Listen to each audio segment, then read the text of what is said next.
Hello, everyone. Nura here. I see we already have some people present, so welcome. Thanks for joining me tonight. Today is March 25th. It's Friday. We've been doing these Astro Healings now for maybe this is the fifth one. But anyways, we've been meeting every week just about talking about the transits of the past week and then grounding where we are in the middle right now and then looking ahead for the week with what is happening in the cosmos. So you might notice I have a different background than you've seen for the other places. I am literally right in the middle of a move, and it's such a blessing. I'm at a new house and I'm actually in my backyard because we don't have any tables set up yet. So it's a really actually kind of fun. I'm very Sagittarius. I am super embodying Sagittarius right now, like doing my work on the road. Actually, I'm looking at a really gorgeous view, and I'm just really happy to be spending this time with you all. And I always find astrology to be so grounding.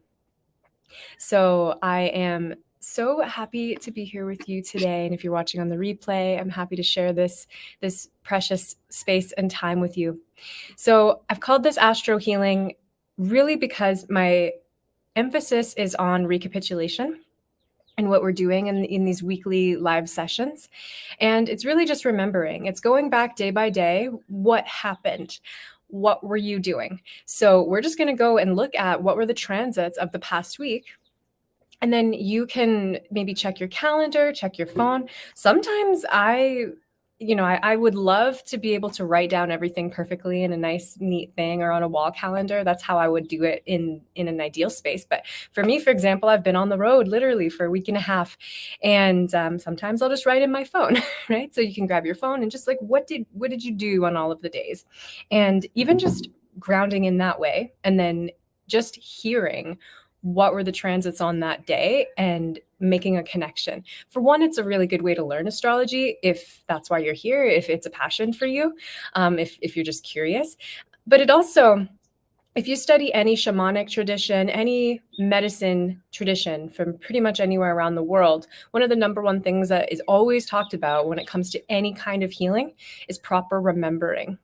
And so it's not only excellent for emotional integration and emotional processing, but also for our neurological health. Sometimes we can't even remember what we ate for lunch yesterday.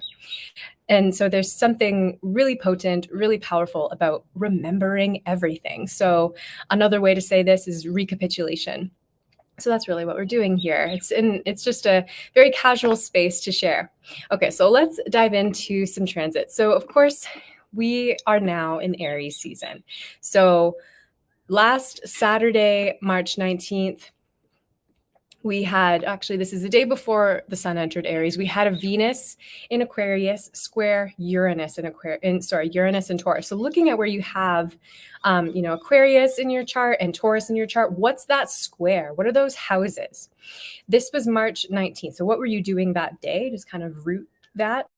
So Venus in Aquarius has really been asking us to look at our relationships in a broader sense, because Venus is what we value, and it's our relational values in Aquarius, because Aquarius is an air sign, a relational sign.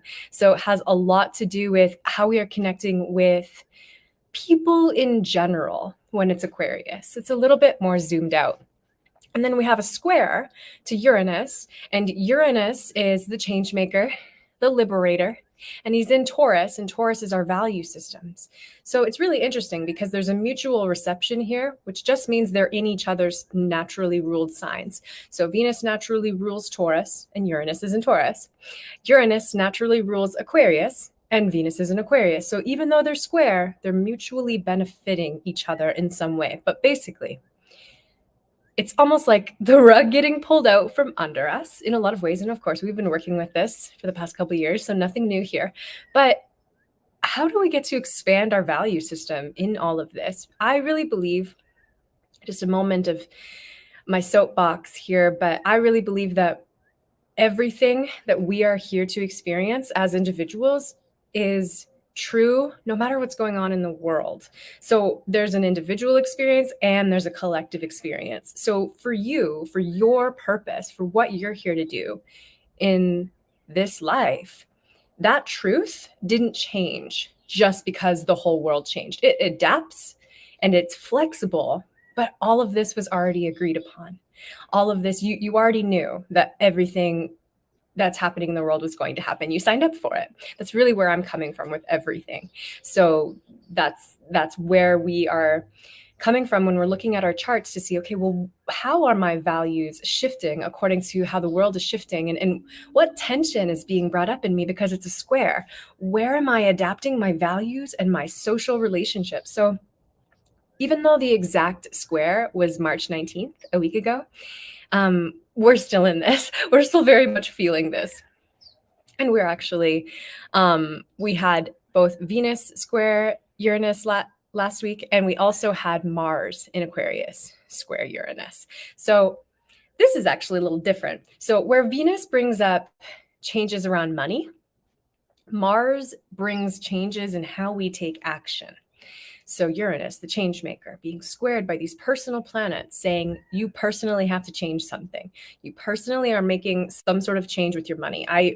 Thinking about what it's been like for me financially, we bought a new house. I feel incredibly blessed and just so joyful and in so much gratitude, and also constantly praying and constantly saying thank you in every single moment. And I know that that's a really important part of what is being liberated within me around my values, is how I'm recognizing that I'm not the only person who makes things happen in my life. There are so many people I've realized that are so integral to how I get to benefit in life, including you, right? Thank you for letting me be here and talk about astrology with you. It's such a high honor. So that's kind of how I've been thinking about it. It's like what we value and the beauty and what we add, how we enhance the world around us, it really is shaped by such a large community.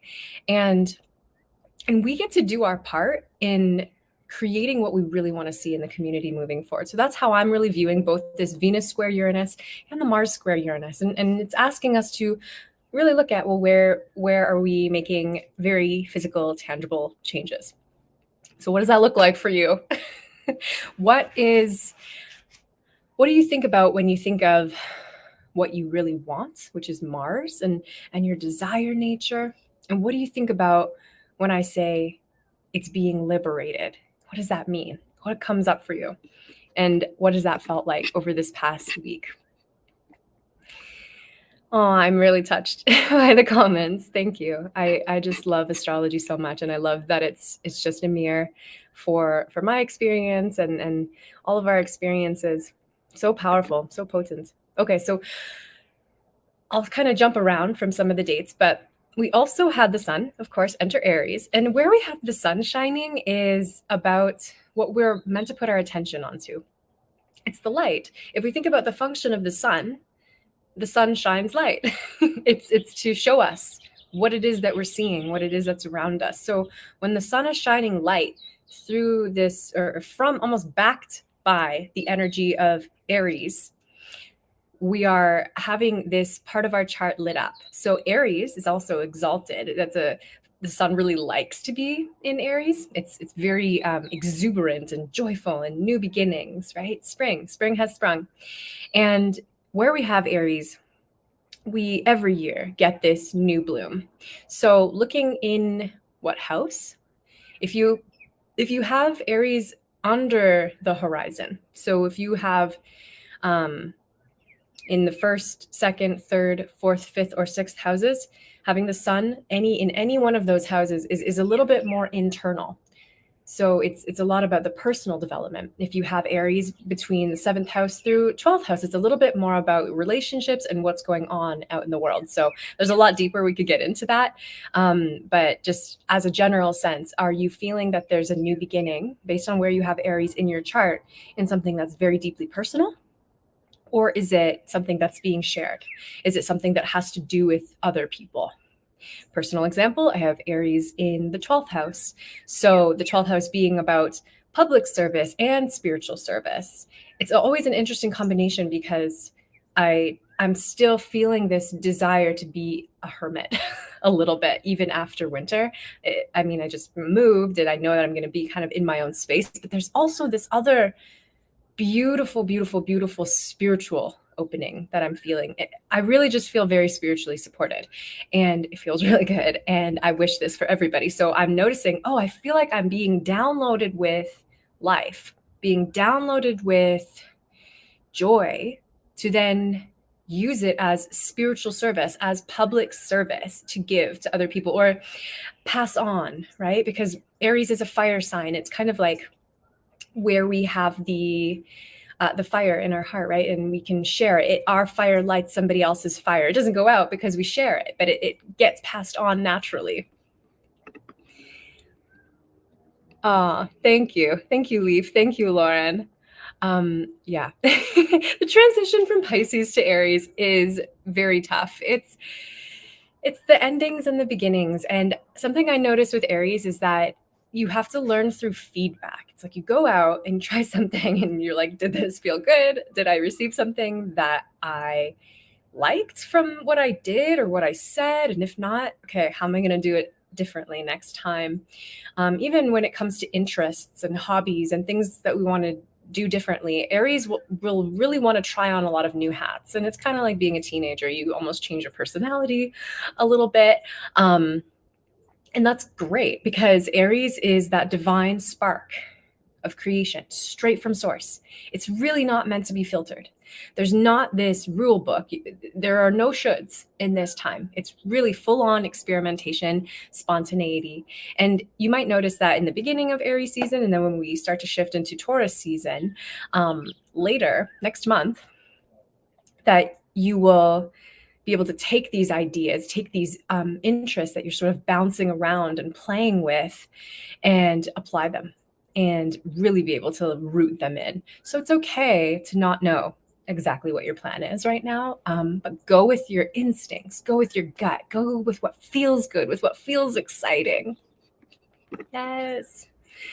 Yeah, I know. Sometimes I go kind of deep and I'm not exactly sure where I'm going to go. I just know what I'm going to talk about. So I'm glad it's being received and that you're enjoying this. I'm enjoying sharing about it. Okay, so I would say that's more or less up until this point. We had a last quarter moon in Capricorn, March 24th, so yesterday. And last quarter moons are kind of like the integration of a cycle. We're starting to come into the crone wisdom phase part of the cycle, an active letting go of the emotional awareness, the emotional new level of wisdom that's coming through, because we did recently have a full moon in Virgo last week. And then we had before that, 2 weeks before that, the new moon in Pisces. So we're still in a Pisces moon cycle, even though the sun has entered Aries. So we are still on the precipice of the both and the ending of something and the beginning of something else. And this last quarter moon in Capricorn being a wisdom sign, is really saying, how are you becoming wiser in all of this? How is this current experience perhaps strengthening you? How are you being fortified? What is the structure that you are leaning into? This really helps. So we're still in this very much today, this last quarter energy, as we start to enter the balsamic phase over the next couple days. Yes, vibing for sure. Okay, so we will have, so before I move forward, take all of this that I've shared with you. Take a moment, go through, look at what you've done in this past week. And you might do this later. Maybe you want to put on some music and get a tea and just give yourself some time and space. And you can simplify it and make this a really easy process, but just go through every single day. Even if it seems like nothing special happened, even if the thing that you write down is, oh, I tried a new tea and I loved it, right? It could be simple. It doesn't have to be this earth-shattering, wow, it was so unique and special, right? It's just life. Like, what was your life like last week? And kind of comparing and contrasting with the energies that I brought up, and what resonates, and where would you add too? Like, where would you take what I'm sharing as a springboard to your own experience, your own wisdom, your own exploration, because I'm really offering prompts here, just guidance. Okay, so that's your task. You can be doing this now or later.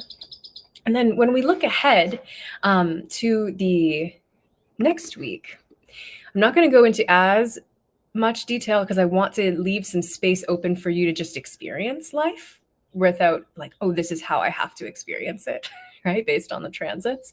There's always a fine line, right, with astrology. And if you have been studying for astrology for a while, you know that there's this very fine line between trying to make your life match up to transits versus, or your chart, right? You're like, oh, I'm a Libra, so I'm supposed to be balanced and poised and put everybody else first. It's like, well, maybe, but just live your life and see what feels right for you. And then, reflecting, using astrology as a tool for reflection and self-awareness, but not an expectation or this box that you have to get in. So it's kind of the same with transits, right? Like if I was to say for everybody, oh, it's going to feel like this. Now there's this weird expectation that it's supposed to happen that way. And then, it creates judgment around your experience. So I'll go kind of light. And then when we reconnect next week, you'll be able to go back and really do the dot connecting. Oh, yes. The Llewellyn Pocket Planner. Excellent. I really like the Magic of I too, because I just really love her graphics and I think it's really, really sweet. But I'm a hardcore journaler. I've got South Node Virgo, so it's how I must do a certain level of organization. Like the universe is like, okay, you're doing Pisces this life. And I'm like, but please let me organize something. I need to, stay in this place of discernment and on the ground. So writing and journaling and doing this kind of work is what keeps me here.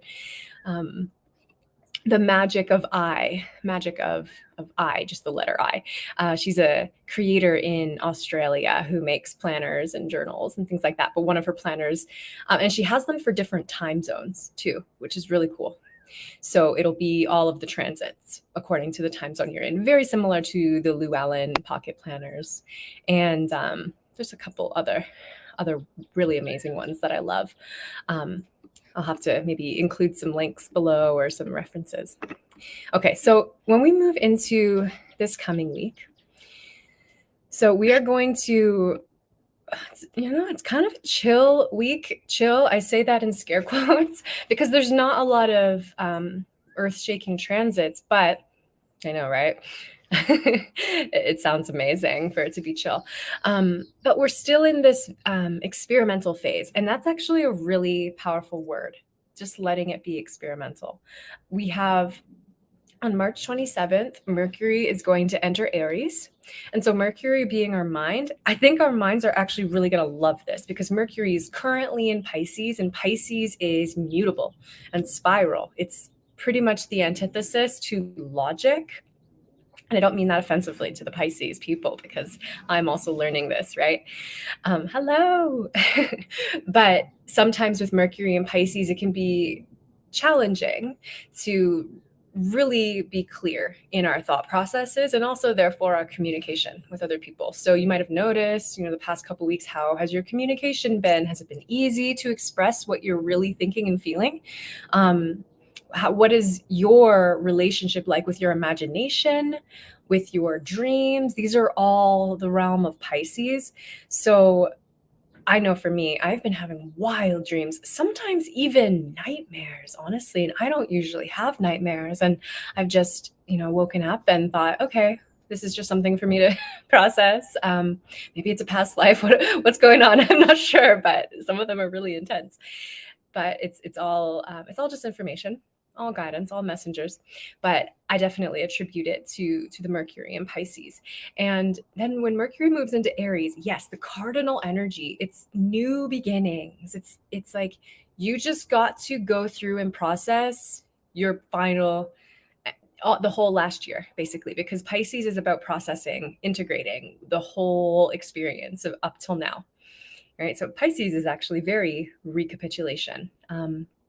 And And Aries is like, okay, we're going to do something new now. And it's not to bypass the spiritual work. It's just to say, in this moment, I want to listen to what my body is saying. I want to do just what I want to do and trust that and see where it takes me. Both Mars and Aries have strong affinity with the solar plexus chakra, and Mercury, of course, with the throat. So there's a link between our solar plexus and our throat chakra when we have Mercury in Aries. So you might notice different energy starting to move when you're communicating in those parts of your body. That could be something really fun to note in your journaling. And this can be a really great time for soul storming, aka brainstorming, right? Coming up with ideas, like generating content, generating ideas, if that's something that you do. But just letting it be a new thought cycle. Okay. I'm very curious to hear about what comes up for you, and we connect next week. So it's always the same time every Friday, 5:30 p.m. I'm in Arizona now, so Arizona time. I love that it stays the same the whole year. I was in Pacific time, so 5:30 Pacific time, 8:30 Eastern time, and finding your time zones in between, but every Friday. Okay, so then March 31st, we're going to have our new moon in Aries. So taking a lot of what I just said about the Mercury in Aries, when we have the new moon in Aries, March 31st, that's going to be next Thursday. Allow just pure receptivity. My best guidance when it comes to intention setting for the new moon is actually to go in with as few intentions as possible, other than to just be open to see what wants to come through. It depends on if there's something really specific that you know that you're working on, and you're trying to utilize that for spell casting or something like that. And there's a really particular project, and I'm not really talking about that. But if you're just, oh, it's a new moon and I want to look at this new cycle, don't feel like you have to have this super specific plan at the new moon time, because it's a very intuitive time. And sometimes if we're trying to have a really specific intention or a specific plan of what we want to manifest for the month, it can create a little bit of a battle between our higher mind and our logical mind, or the abstract or the intuition that just wants to pour in. It's very, dark goddess, crone, cosmic womb space energy, cosmic soup, right? It's the wholeness of the void in the new moon. And we might be limiting what really wants to be seeded if we are boxing it in with like a very narrow intention. So I'm always a little bit like, yeah, like intention setting, awesome, but leave space for spirit. Oh my gosh, this is reminding me, and I didn't really mean to talk so much about like spiritual religious things tonight, but it's on my mind. I don't know about you. I went to a public school, but there were still some Christian values that came through. And I remember being at a school dance in 7th grade or 8th grade, and they would like come up between us with an apple like when we were slow dancing, and they'd say, "Save room for Jesus," in the middle of when we're dancing. And it would be so embarrassing, but so funny now that I think about it. And I have a daughter, so I'm like, yeah, save room for Jesus. But it's kind of like that, right? When it's a new moon, save room for spirit. Like, don't think you have to just do this all by yourself. It's a co-creation. Okay. Oh, this comment, I hear you. Sometimes it makes me nervous when we move from Pisces to Aries. Pisces rising. Yeah. Well, if you have Pisces rising, you've already actually gone through your new year. It's really interesting. There's a couple ways you can do this in the chart. This is kind of totally off topic, but fun to share because we have a couple minutes left. So just as we have a solar return at our birthday, it's kind of like our personal new year in that sense, because it's that whole solar revolution back to the same degree that the sun was at the time of our birth. When we have the sun moving through our rising sign over our ascendant, so that moment of moving from the 12th house into the first house, it's also very new year-ish. So you might already be in that phase of like, okay, something new is coming. And then when the sun moves into Aries, it would probably be somewhere in the middle of your first house or somewhere into your second house, maybe. So how's money? How's your money story? if Aries is there. Yeah. And you make a really good point, because where we have resistance is exactly where there's some sort of next step. It could be letting it go. It could be getting closer to it. There's so many different strategies for working through what's hard, what we tend to resist. And I think the first step is, of course, awareness of it. So awesome. Okay, I'm trying to think, is there anything else that would like to come through that would serve in this moment? Okay, honestly, preparing for a new moon, it's really just about clearing out. And with such an emphasis on the Aquarius energy, we're still working with a lot of Aquarius. We have a massive Aquarius stellium. Oh, love that. Discomfort is a friend of growth. Absolutely. So we're still working with this Aquarius stellium. So much is changing. It's going to keep changing. But we have the North Node in Taurus. So no matter what, our guidepost for this whole year into the first half of next year is simplicity. Simplicity. What are our values? What are our priorities? How do we stay grounded? And everything else is sort of the story, the plot, the setting, but the goal or the focus is on how do we simplify our lives according to what we value most. So hopefully that helps if you are in this space of uncertainty or discomfort. I also like to say too, because I'm a Taurus rising, so I'm very much always in this place of that's what I do in my life. Everywhere I go, I'm like, okay, how can I make this more simple, more comfortable? But then I have to come out constantly of the comfort zone. And I've had to learn that every time I hit up against that wall of resistance, like, I don't want to expand, this is uncomfortable, that my comfort zone expands with me. My bandwidth expands with me. And it feels very much like it's really a lesson of self-trust. Trusting in self, trusting in those around you that you love, trusting in life, trusting in spirit. There's a beautiful book. I think it's called Trust. And it's all about that, the four major trusts in life. So I think that's a really big piece that we're working with in general with this North Node in Taurus, South Node Scorpio. Okay, so I hope this little bit of astro time has been supportive for you. Thank you so much for sharing this space with me. And we'll be back again next week. If you're watching on the replay, totally drop comments, drop questions. I'll be poking around on the Facebook group if that's where you're watching it from, or on YouTube. So thank you again, and happy Aries season, happy equinox, and wishing you all the best in your remembering and your recapitulation. Okay, see you next time.